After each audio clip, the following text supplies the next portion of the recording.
যদিও সিয়াম আল্লাহকে সন্তুষ্ট করার সবচেয়ে বড় মাধ্যম, না খেয়ে থাকা।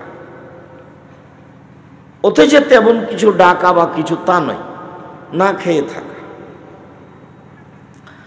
আরাফার দিন একদিন সিয়াম থাকলে আগে পরে 2 বছরের পাপ ক্ষমা হয় একদিন। মুহররমের 2 দিন সিয়াম থাকলে বিগত 1 বছরের পাপ ক্ষমা হয়।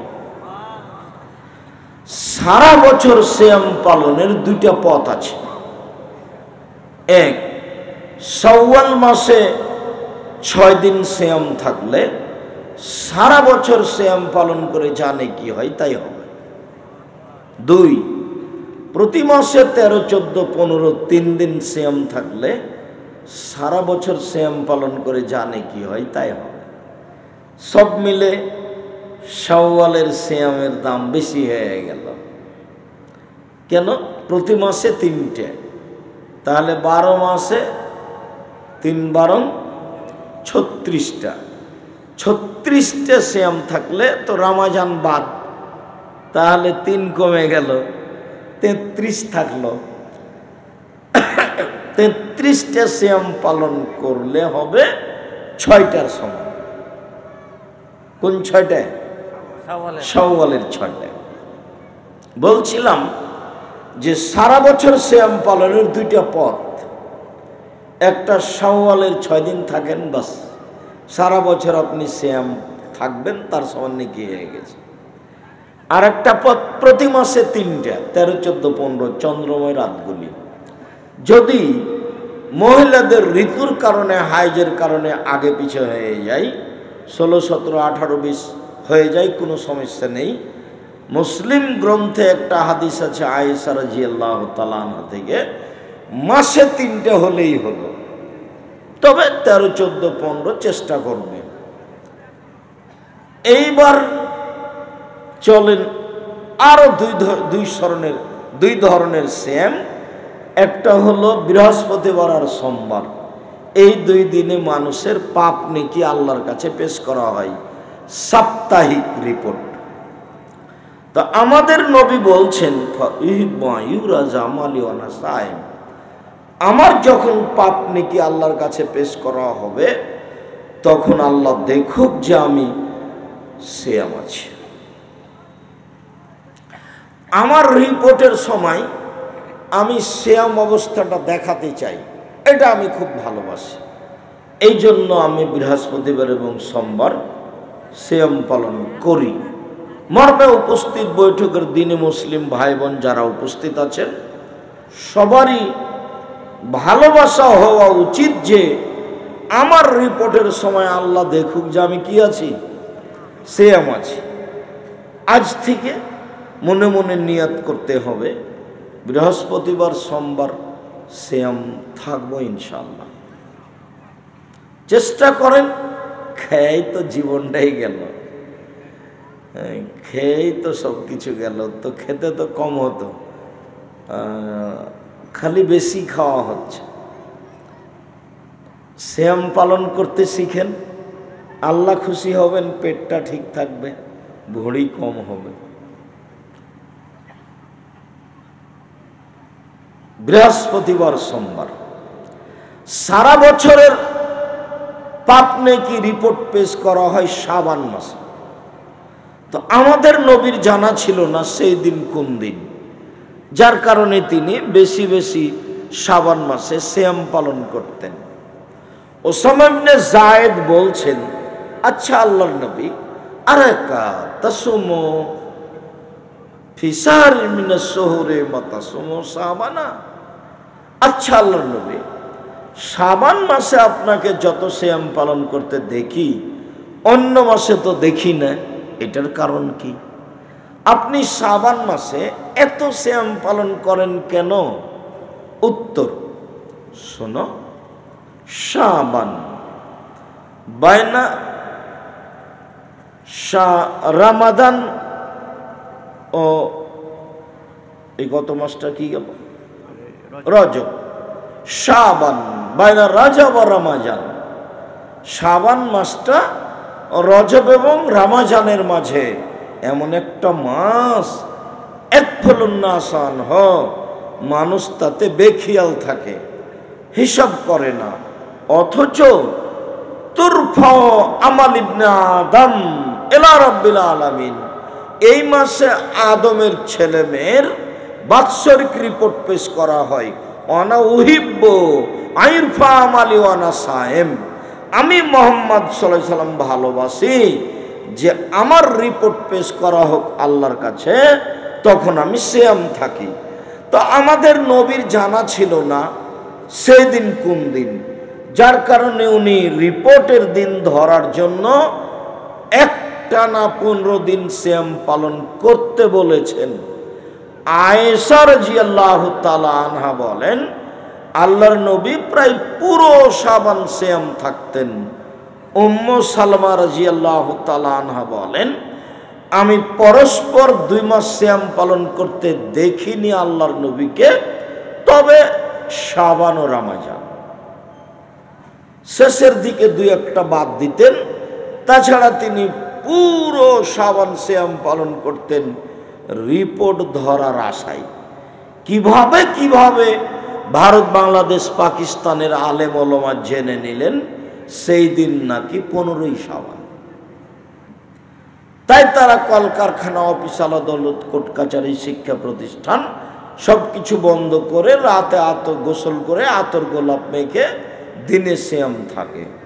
এমন আমল মুহাম্মদ সাল্লাল্লাহু আলাইহি সাল্লাম করেননি। আল্লাহর নবীকে ওসামা ইবনে যায়েদ বলছেন, আচ্ছা আল্লাহর নবী, আপনি শাবান মাসে এত সিয়াম থাকেন কেন? এটা জিজ্ঞাসা। তো উনি তো সবচেয়ে দামি মানুষ, উনি 15ই শাবান সিয়াম থাকবেন আর বলে দিবেন, এই দুনিয়ার পুরুষ নারী শোনো, 15ই শাবান রিপোর্ট, বৃহস্পতিবার সোমবার সাপ্তাহিক রিপোর্ট, আর বাৎসরিক রিপোর্ট কোন দিন? 15ই শাবান, বাস ফাইনাল হয়ে গেল। তো এরকম কিছু বললেন না, বলছেন আরে শোনো, শাবান মাস হচ্ছে রজব মাস আর রমজান মাসের মধ্যে, মানুষ এই মাসে বেখিয়াল থাকে, অথচ এই মাসে আদম সন্তানের পাপ নেকি পেশ করা হয় আল্লাহর নিকটে। তা আমি চাই যে আমার রিপোর্টটা সিয়াম অবস্থায় হোক, তাই আমি এই মাসে সিয়াম থাকি। তাই কি 15ই শাবান বোঝা গেল? কিভাবে যে একটা বুদ্ধি বের হয়েছে 15ই শাবান, বুদ্ধি একবারে মজবুত। ভারত, বাংলাদেশ, পাকিস্তানের শতকরা 95 জন লোকই মনে করে 15ই শাবান। আমরা কোনোদিন মনে করিনি, আমরা কোনোদিন মানুষকে বলিনি, আমরা এমন কথা বলবও না, এমন কাজ করবও না। আমরা একটানা 15ই শাবান পর্যন্ত সিয়াম থাকার চেষ্টা করি মর্মে সকল দিনই ভাই বোনকে শাবানের 1 তারিখ থেকে চলে গেছে 4টে, আজ থেকে মঙ্গলবার থেকে শুরু হয়েছে, কিন্তু আজ রবিবার। তো সামনে সোমবার শুরু করেন, সামনে সোমবার শুরু করলে 1 ঢেলে 2 পাখি হয়ে যাবে, সোমবারেরও হয়ে যাবে, আবার শাবানেরও হয়ে যাবে। উপস্থিত বৈঠকের দিনই মুসলিম ভাই বোন, আমি আব্দুর রাজ্জাক বিন ইউসুফ আপনাকে খুব কাছে থেকে অনুরোধ জানাচ্ছি, আল্লাহকে সন্তুষ্ট করার পৃথিবীতে ব্যতিক্রম ভিন্ন মাধ্যমটি গ্রহণ করার জন্য। তা হলো নফল সিয়াম, তা হলো বৃহস্পতিবার সোমবার সিয়াম, তা হলো শাবান মাসের 1 তারিখ থেকে 15 পর্যন্ত সিয়াম। আগামীকাল থেকে সিয়াম পালন করার জন্য উপস্থিত বৈঠকের দিনই মুসলিম ভাই বোনকে অনুরোধ জানাচ্ছি। সাথে সাথে অনলাইনে সারা পৃথিবী থেকে যারা আমাদের সাথে আছেন বা সারা পৃথিবীর বাঙালি যাদের কাছে যন্ত্রের মাধ্যমে আজকাল পৌঁছে যাবে শাবান মাসের কথাগুলি, তাদের কাছে আমি আব্দুর রাজ্জাক বিন ইউসুফ দিনী ভাই হিসাবে আবারও অনুরোধ জানাচ্ছি, পরকালের কল্যাণের আশায়, আল্লাহকে সন্তুষ্ট করার আশায় জান্নাত পাওয়ার আশায় শাবান মাসের সিয়াম 1 তারিখ থেকে আগামীকাল থেকে পালন করার জন্য অনুরোধ করছি। 1 তারিখ ছুটে গেছে গেছে গেছে, এখন আগামীকাল থেকে অন্তত 15, 20, 25 যে যা পারে আল্লাহকে সন্তুষ্ট করার ব্যতিক্রম মাধ্যম। কথাগুলি পুনরায় বলি, একদিন সিয়াম থাকে না আরাফার দিন 2 বছরের পাপ ক্ষমা, 2 দিন সিয়াম থাকেন মুহররমের 9, 10 বিগত 1 বছরের পাপ ক্ষমা। 2টা পদ্ধতিতে সারা বছর সিয়াম থাকেন, একবারে প্রত্যেক দিনই সিয়াম থাকলে জানে কি হবে। তাই তার একটা পদ্ধতি সহজ, শাওয়াল মাসের 6টা সিয়াম 1-6 দিয়ে সারা বছর। আর আরেকটা হলো একটু ভারী, প্রতি মাসে 13, 14, 15 অভ্যাসী হতেই হবে, হওয়া জরুরি। একদিন বয়স দেখেছিলেন 40, এখন দেখছেন 60, মানে এখন যে কয়েকদিন বাঁচবেন এটার নাম বোনাস। আল্লাহ নবী বলছেন আমার উম্মতের বয়স 60, তাহলে 60-এর পরে যদি বেঁচে থাকি তাহলে এটা আল্লাহর অতিরিক্ত কি দয়া, বোনাসে আছেন। 60 হয়ে গেছে মানে কি আছেন? বোনাসে আছেন, বিশেষ দয়া। খুব সাবধান, মানে শেষ হয়ে গেছে, কবরে চলে গেছেন, তো কবরে দেওয়া হয়নি কেন? বোনাস আছে এই জন্য। আমার দিনী ভাই বোনের নিকটে আন্তরিকভাবে অনুরোধ রইল, কিয়ামত যত কঠিন, কবর যত কঠিন, কিয়ামত তার চেয়ে অনেক বেশি কঠিন। কিয়ামত যত কঠিন, জাহান্নাম তার চেয়ে অনেক অনেক বেশি কঠিন। এখানে কি গরম পানি আছে নাকি? ঢাকা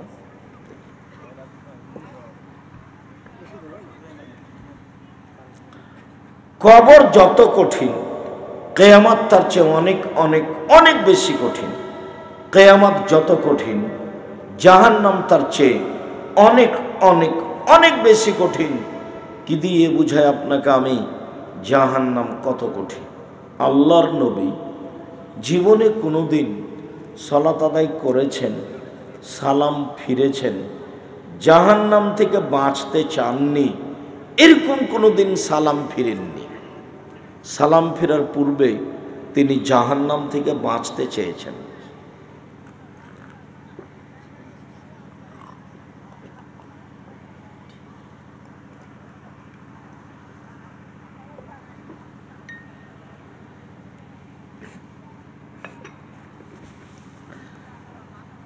আয়েশা রাদিয়াল্লাহু তাআলা আনহা বলেন, আবু হুরায়রা রাদিয়াল্লাহু তাআলা আনহু বলেন যে আল্লাহর নবী যখন সালাম ফিরতেন, সালাম ফেরার পূর্বে দোয়ায়ে মাসুরা পড়তেন। আমরা দোয়ায়ে মাসুরার 2টা অংশ জানি। একটা অংশ হলো আল্লাহুম্মা ইন্নী যালামতু নাফসি যুলমান কাসীরা, হে আল্লাহ জীবনে খুব পাপ করেছি, ফাগফিরলি, তুমি আমাকে ক্ষমা করো। মাগফিরাতাম মিন ইনদিক, ক্ষমা তোমার পক্ষ থেকে হয়ে থাকে। ওয়ারহামনি, তুমি আমার প্রতি দয়া করো। ইন্নাকা আনতাল গফুরুর রহিম, তুমি তো ক্ষমাশীল, তুমি তো দয়াশীল, তুমি ক্ষমা করো, তুমি দয়া করো। আরেকটা অংশ আল্লাহুম্মা ইন্নী আউযু বিকা মিন আযাবি জাহান্নাম, আল্লাহ তোমার কাছে জাহান্নাম থেকে বাঁচতে চাচ্ছি। আউযু বিকা মিন আযাবিল কবর, তোমার কাছে কবরের শাস্তি থেকে বাঁচতে চাচ্ছি। আউযু বিকা মিন ফিতনাতিল মাসিহিদ দাজ্জাল, তোমার কাছে দাজ্জালের বিপদ থেকে বাঁচতে চাচ্ছি। আউযু বিকা মিন ফিতনাতিল মাহি ওয়াল মামাত, ইহকালের বিপদ, পরকালের বিপদ, ইহকালের বিপদ, পরকালের বিপদ, ইহকালের সমস্যা, পরকালের সমস্যা থেকে তোমার কাছে বাঁচতে চাচ্ছি। আউযু বিকা মিনাল মাকসামি ওয়াল মাগরাম, তোমার কাছে বাঁচতে চাই বড় পাপ হতে, তোমার কাছে বাঁচতে চাই ঋণ কর্য হতে। তুমি বড় পাপ হতে বাঁচাও, তুমি ঋণ কর্য হতে বাঁচাও। ব্যাংকের লোন নিয়ে বাড়ি করবেন না, জীবনে তওবা করবেন, ভুল হয়ে গেলে 24 ঘন্টার মধ্যে টাকা পয়সা ব্যাংকে ফেরত দেন। আর ব্যাংকে টাকা নিয়ে ব্যবসা চালু করবেন না, খবরদার নয়। গমা সাপ এর চেয়ে অনেক ভালো, খবরদার নয়। তো আল্লাহর নবী জাহান্নাম থেকে বাঁচতে না চেয়ে জীবনে কোনোদিন সালাম ফিরেননি মর্মে আয়েশা রাদিয়াল্লাহু তাআলা আনহা বলেন, আমি আল্লাহর নবীকে দেখিনি কোনোদিন যে কবর এবং জাহান্নাম থেকে বাঁচতে না চেয়ে, ঋণ কর্জ থেকে বাঁচতে না চেয়ে তিনি সালাম ফিরে দিয়েছেন। আমি কি কথা বুঝাতে পেরেছি? আচ্ছা, আপনারা দিনী বোন যারা গল্প করছেন নাকি? গল্প করতে করতে এসেছেন, মহিলা মানুষ, আবার এখানে এসে গল্প করছেন, একটু লজ্জা শরম করেন না কেন? আপনার স্বামী না হয় একটা কাপুরুষ মানুষ, আপনার স্বামী তো নিজেই জানে না স্বামী কাকে বলে। বাপে বিবাহ দিয়েছে, বউয়ের কাছে গেছে, তাই ছেলে হয়ে গেছে, তাই ও বাপ। এই পশু প্রাণীর মতো, গরু ছাগলের মতো, এমনিতেই বাপ। ও নিজে কখনো জানে না বাপ কাকে বলে। 1 মিনিট দেখবেন বাপ কাকে বলে। এ দেখেন, এই ছেলে, এক খেলে আমার দিকে চেয়ে থাকবা, কারো গায়ে হাত লাগাবো না, এক খেলে চেয়ে থাকবা। বাপ কাকে বলে 1 মিনিট। আর রাজুলু সাইয়্যিদ, বাপ হলো কর্তা। আল মারআতু সাইয়্যিদা, মা হলো কর্ত্রী। নিজের কাজ দেখে যে তাকে বলে কর্মী, অপরের কাজ দেখে যে তাকে বলে কর্তা। নিজের কাজ দেখে যে তাকে বলে কর্মী, অপরের কাজ দেখে যে তাকে বলে কর্তা। বাপ কর্তা, ও তার স্ত্রী এবং ছেলে মেয়ের কাজ দেখবে। তোর ছেলেটার নাম হলো লিটন, ওটা কি বাপ? এটা বাপ নয়। দেখবেন আর একটু দেখায়, আল্লাহর নবী বলছেন, মানো ওলাদালাহু আলাদুন, কারো যদি ছেলে মেয়ে জন্ম নেয়, পালিহিসান ইসমাহু, বাপ যেন একটা সুন্দর নাম রাখে। এবার দেখেন তো বাপ কাকে বলে? বেটির নাম রত্না। ছেলে মেয়ে, ছেলেদের নাম হবে নবীগণের নাম। ছেলের নাম ইব্রাহিম, মুসা, ঈসা, আদম, সুলাইমান, দাউদ, ইয়াকুব, ইসাক, এরকম নাম হবে। আর না হলে গুণবাচক নাম হবে আব্দুল্লাহ, আব্দুর রহমান, আব্দুর রহিম, আব্দুল সত্তার, আব্দুল গাফফার, এগুলো নাম হবে। তো নাম রেখেছে রতন।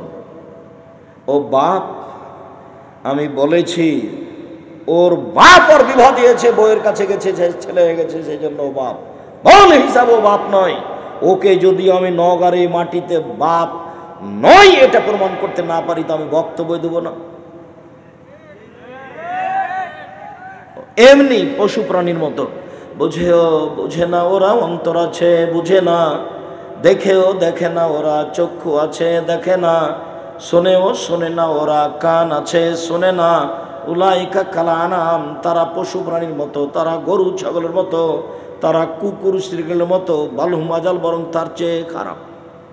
এ কথা আমি বলিনি, এ কথা আল্লাহ তাআলা বলেন। মানুষ কুকুর শ্রীগলের মতো, পশু প্রাণীর মতো, খায় হাগে দিন কাটে, বাস মরে যাওয়া, এসেছে চলে গেছে। আর একটু দল করতে হবে, অমুকের চরিত্র ফুলের মতো পবিত্র। একটা সিগারেট দিলে সারাদিন ছুটে বেড়াচ্ছে। তো যদি পশু প্রাণী না হয়, তো এগুলো কি? ও যে একজনের সামনে এইভাবে প্রশংসা করছে, লোকটাকে সামনে রেখে এত প্রশংসা করছে, কি যে দিয়েছে তাকে? 1 প্যাকেট সিগারেট দিয়েছে। মানে এত প্রশংসা করছে। আল্লাহর নবী বলছেন, কেউ যদি কারো সামনে প্রশংসা করে, তাহলে ওর মুখের ওপরে ঢিল ছুঁড়ে মারো। হাদিস মুসলিম। আর যার প্রশংসা করা হয়েছে, ওকে জবে করে দেওয়া হয়েছে, ওকে মেরে ফেলা হয়েছে। ওর যদি এখন ভিতরে একটু খালি জাগে, হ্যাঁ ঠিক বলেছ, তাহলে জাহান্নামে চলে গেছে। এর নাম অহংকার। ও যে সামনে প্রশংসা করলো, তখন তার ভিতরে একটু জাগলো, কেমন যারা খুব দামি মোটর সাইকেল চালায় তখন দেখেন না কেমন কেমন করে, এরই নাম অহংকার। তো আল্লাহর নবী বলছেন যার সরিষা সম পরিমাণ অহংকার আছে ও জাহান্নামে চলে গেছে। হাদিস মুসলিম, হাদিস বুখারী মুসলিম। বাপ, 1 মিনিট, বাপ কাকে বলে? 1, সুন্দর নাম রাখবে। 2, শিষ্টাচার শিখাবে, ভালো শিষ্টাচার। 3, বড় হলে বিবাহ দিয়ে দিবে। 4, বিবাহ না দেয় যদি কোনো পাপ করে সেই পাপ বাপের হবে। এখানে 4টার সমন্বয়ে বাপ। শিষ্টাচার শিখাবে। বাপ তো আর কোনোদিন শিষ্টাচার জানে না। শিষ্টাচার কাকে বলে? শিষ্টাচার বাপও জানে না, বেটাও জানে না। আমি আপনার বাসার বাড়িতে গেছি, তো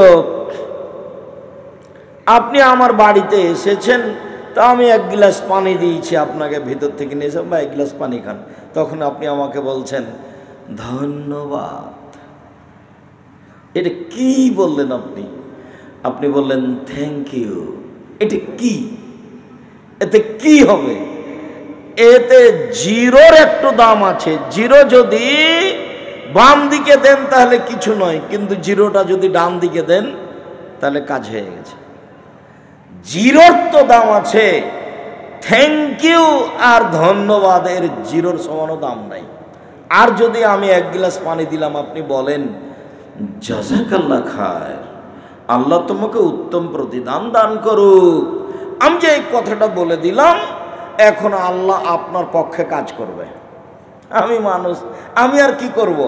আমি এখানে নওগাঁর মাটিতে বলে দিয়েছি জাযাকাল্লাহ খায়র, আর আপনি লন্ডনে ঠেকে গেছেন, তখন ওই যে আমি জাযাকাল্লাহ খায়র বলে দিয়েছি, এখন আল্লাহ লন্ডনে আপনাকে পার করে দিয়েছেন। আমি যে জিম্মেদারি তার উপরে চাপিয়ে দিয়েছি।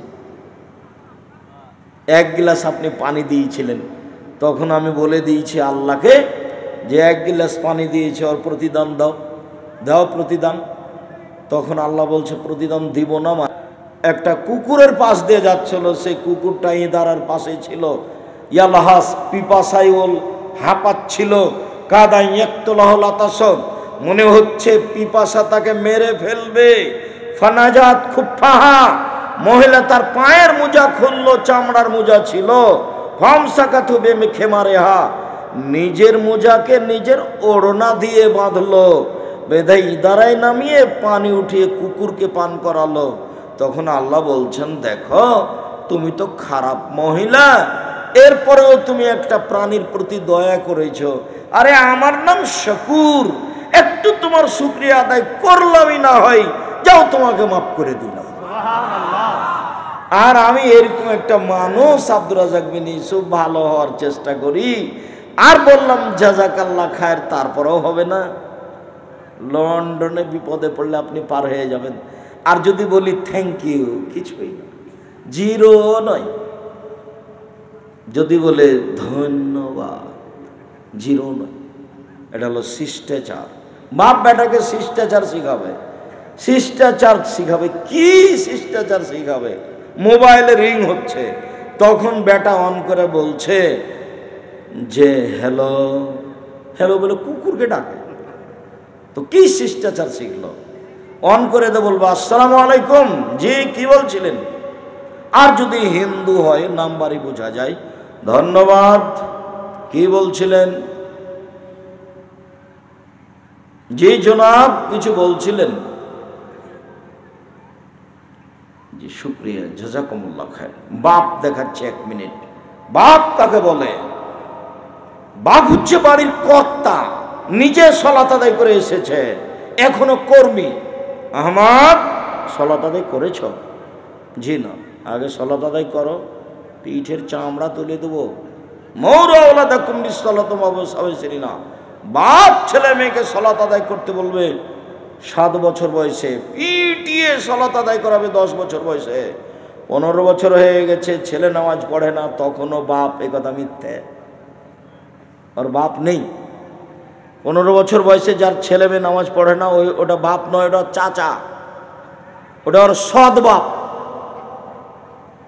আপনি আজ থেকে আপনার ছেলের সৎ বাপ। আব্দুল রাজ্জাক সাহেব খুব বলি ভাইজান, হয় না। হ্যাঁ সেইটা কথা আপনি বলতে থাকেন খুব কঠোর হাতে। 15 বছর বয়স হয়ে গেছে, ভিন্ন করে খাবে, জমি জায়গা চাষ করে খাবে, যেখানে 2 চোখ আছে যাবে সেদিকে চলে যাবে। আপনার সাথে থাকলে সলাত আদায় করতে হবে, আপনার বাড়িতে থাকলে সলাত আদায় করতে হবে। আপনি তো ঠিকই বকাঝকা করেন। সকালে বলেছেন যে এই আমি বাজারে চলে গেলাম, বেগুনগুলো আলুগুলো তাড়াতাড়ি বাজারে নিয়ে আসবি, তো দেরি করে গেছে 12টার সময়। সকালবেলাতে ছিল 500 টাকা মন, 12টার পরে ওটা হয়ে গেছে 400 টাকা মন, তো আপনি আলুটি বিক্রি করলেন 400 টাকা মন। এই যে বাড়িতে এসে ওর উপরে গজব শুরু করলেন, তোকে একবারে বাড়ি থেকে বের করে দেবো, তোকে কি করি, তুই এত টাকা লস লাগিয়ে দিলি, তোর একবারে দাঁত খুলে দেবো, তোকে বাড়িতে রাখবো না, তুই চলে যা। কত যে কি বলছেন, 100 টাকা লস হয়েছে সেই জন্য। তাহলে তো বাপ আপনি ঠিকই আছেন, সলাতের সময় বাপ নাই, কাপুরুষ হিসাবে বাপ হয়ে কি করবেন? গরু ছাগলের মতো জমি বেঁচে থেকে কি হবে এভাবে? 1 মিনিট মা দেখায়, এই ছেলে, উপস্থিত বৈঠকের মুসলিম বোন, মা কাকে বলে দেখাচ্ছি। বাচ্চা তো 2-1টা প্রসব করেছেন, বাচ্চা তো আছে। ওই যে বেটিটা আপনার পাশে দাঁড়িয়ে আছে, ক্লাস 10-এ পড়ে, একবারে পাঞ্জার চুল আপনার পাশে দাঁড়িয়ে আছে, মাথায় কাপড় নাই, আপনি নাকি মা? আমি বলছি আপনি মা নন, আপনি ওর খালা। আমি বলছি আপনি মা নন, আপনি ওর সৎ মা। আপনি যদি প্রমাণ করতে পারেন আমি আমার মা, আমি আব্দুর রাজ্জাক বিন ইউসুফ আর কোনোদিন বক্তব্য দেব না। আমি প্রমাণ করছি আপনি সৎ মা, আমি প্রমাণ করছি আপনি খালা, এদিকে দেখেন। এই কথাটা বলে আমরা আলোচনায় যাব। মধ্যখানে কথা এসেছে সেই জন্য বলছি। জাবের রাদিয়াল্লাহু তাআলা আনহু বলেন, একদা আমরা রাসূলের সাথে যুদ্ধ করে আসছিলাম, মদিনায় ঢুকবো। তো আল্লাহ রাসূল বলছেন, এই থামো, সবাই থামো, আমরা সকালে মদিনায় ঢুকবো। তা আমি জাবের বলছি, আল্লাহর নবী, আমি নতুন বিবাহ করেছি, আমাকে বাড়ি যেতে অনুমতি দেন।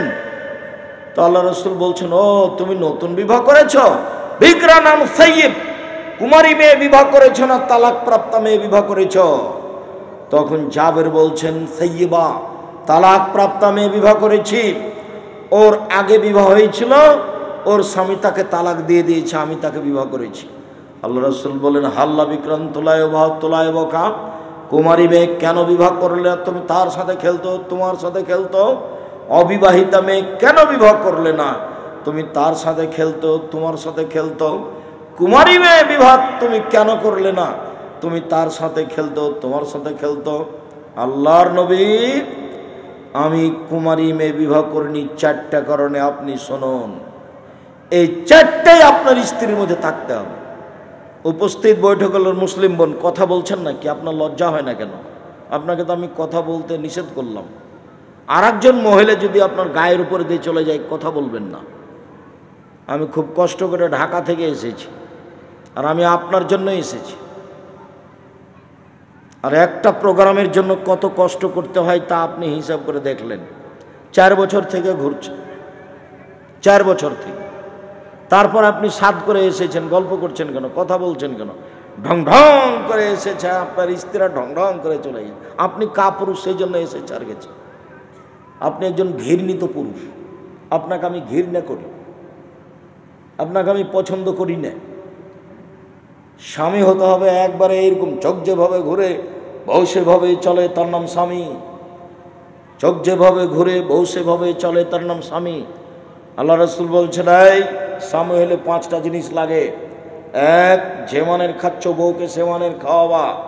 2, যে মানের পড়ছো বউকে সে মানের পড়াবা। 3, বউকে কটু কথা বলবো না। 4, মারতে হলে মুখের উপরে মারবা না। 5, তোমার বউ তোমার বাড়ি ছাড়া কোথাও যেতে পারে না। মায়ের বাড়ি যেতে পারে না, খালার বাড়ি যেতে পারে না, ফুফুর বাড়ি যেতে পারে না, জরুরি দুর্ঘটনা ছাড়া বাড়ি থেকে বের হতে পারে না, তার নাম স্বামী। জরুরি ঘোষণা। স্বামী কাকে বলে? বাঘের মতো খেয়ালে থাকে যে স্ত্রীর উপর, তার নাম স্বামী। আল্লাহ নবী বলছেন, এই শোনো, স্ত্রী পরিবারের উপর থেকে লাঠি উঠিয়ে নেন, লাঠি রেডি করে রাখো। আল্লাহ রসুল বলছেন, এই শোনো, স্ত্রী পরিবারকে কন্ট্রোল করার জন্য লাঠি ঝুলিয়ে রাখো। আল্লাহ রসুল বলছেন, এই শোনো, প্রয়োজনে লাঠি যদি বউকে লাগে তাহলে মুখের উপরে মারিয়ে না, মানে লাঠি লাগবে। রাসূল সাল্লাল্লাহু আলাইহি ওয়াসাল্লাম বলছেন, এই শোনো, ছেলে মেয়ে আহাল পরিবারকে পিটিয়ে ঠিক করে যখন সালাত আদায় করবে না। এগুলো আমি বলিনি একটা, এগুলো কে বলেছেন? মুহাম্মদ সাল্লাল্লাহু আলাইহি ওয়াসাল্লাম, পৃথিবীর সবচেয়ে দামি মানুষ, পৃথিবীর সবচেয়ে বড় মানুষ। এত বড় ভদ্র মানুষ পৃথিবীতে কেউ জন্ম নেননি। শুধু খালি আপনার স্ত্রীকে কন্ট্রোল করার জন্য এত কথা। আবার বলছেন, এই যুবক দল শোনো, মানিস্তাতা মিনকুমুল বাত ফালিয়াতাজাওয়াজ, যার ক্ষমতা আছে সে যেন বিবাহ করে। বউ নিয়ে আসলে ক্ষমতা হতে হবে, বাড়ি থাকতে হবে, ঘর থাকতে হবে, কন্ট্রোল করার ক্ষমতা থাকতে হবে। কোথায় যাচ্ছ তুমি? দাঁত খুলে দেবো একবারে, এরকম একটা ক্ষমতা থাকতে হবে। ফাইলাম এস্তাতে, যদি না পারে তাহলে রোজা থাকবে, রোজা থেকে থেকে থেকে যৌবন ধ্বংস করবে, বিবাহ করতে পাবে না। এ কথা মুহাম্মদ সাল্লাল্লাহু আলাইহি ওয়াসাল্লাম বলেন। তাহলে আপনার মেয়ে যদি ক্লাস 10-এ পড়ে, এখানে মাথায় কাপড় দিয়ে না থাকে, আর আপনার স্ত্রী যদি এখানে থাকে, তাহলে আপনার বিবাহ করা যায় হয়নি, আপনার বিবাহ করা ঠিক হয়নি। আপনার মতো কাপুরুষ বিবাহ করেই পরিবেশটাকে নষ্ট করেছে। এখন যে মেয়েগুলি যুবতী ইন্টারমিডিয়েট পড়ে, 10-এ পড়ে, এখন বসে আছে, ও কি হিন্দুর মেয়ে? বুঝে নিলাম নওগাঁ জেলাতে হিন্দু বেশি, বুঝে নিলাম হিন্দু বেশি, এ কথা ঠিক। রাজশাহী কয়েকটা নাটোর মিলে, চাঁপাই মিলে, নওগাঁ মিলে, তাই না? তো নওগাঁয় বেশি হিন্দু আমি বুঝে নিলাম। এরপরেই কই মেয়েটা হিন্দুর মেয়ে? জি না। এরপরেই কই মেয়েটা ইহুদির মেয়ে? জি না। এরপরে কই খ্রিস্টানের মেয়ে? জি না। ওটা আপনারই কারো মেয়ে, মুসলমানের মেয়ে, ও কাপুরুষ, ওকে আমি ঘৃণা করি। মনে কিছু আর নিলে আসে যায় না। আমি আব্দুর রাজ্জাক বিন ইউসুফ জীবনে কোনোদিন সেক্রেটারি সভাপতিকে হিসাব করে জুমার খুতবা দিতে যায়নি কোনোদিন। আল্লাহ আমাকে ওইভাবে 1 মিনিটের জন্য কোনোদিন রাখেনি, 1 মিনিটের জন্য। আপনি আমাকে পথ খরচ দিবেন, কালকে পাথরে দিবেন, এই হিসাব করে আমি আসিনি, পারো না, আপনাকে দিব আমি, আলহামদুলিল্লাহ। ওইভাবে আল্লাহ আমাকে রাখেইনি কোনোদিন। 32 বছর থেকে এই বক্তৃতার জগতে আছে, 32 বছর থেকে, 90 সাল থেকে, 90 সাল থেকে এখন পর্যন্ত এই 32 বছরে আমি মানুষের কাছে কোনোদিন পথ খরচ পাথেও চাইনি। আলহামদুলিল্লাহ, আমি খুব ভালো আছি। আপনাকে আমি যেভাবেই বলি, আপনি আমার দিনী ভাই, আপনাকে আমি শক্তভাবে বলে সংশোধন করতে চাই, এটা আমার জোরালো দাবি। আপনি আমার দিনী ভাই, আপনি স্বামী হবেন বাড়িতে কঠোর, যেভাবে আল্লাহর নবী বলেছেন। আমি তো পিটাতে বলিনি, আল্লাহর নবী পিটাতে বলেছেন।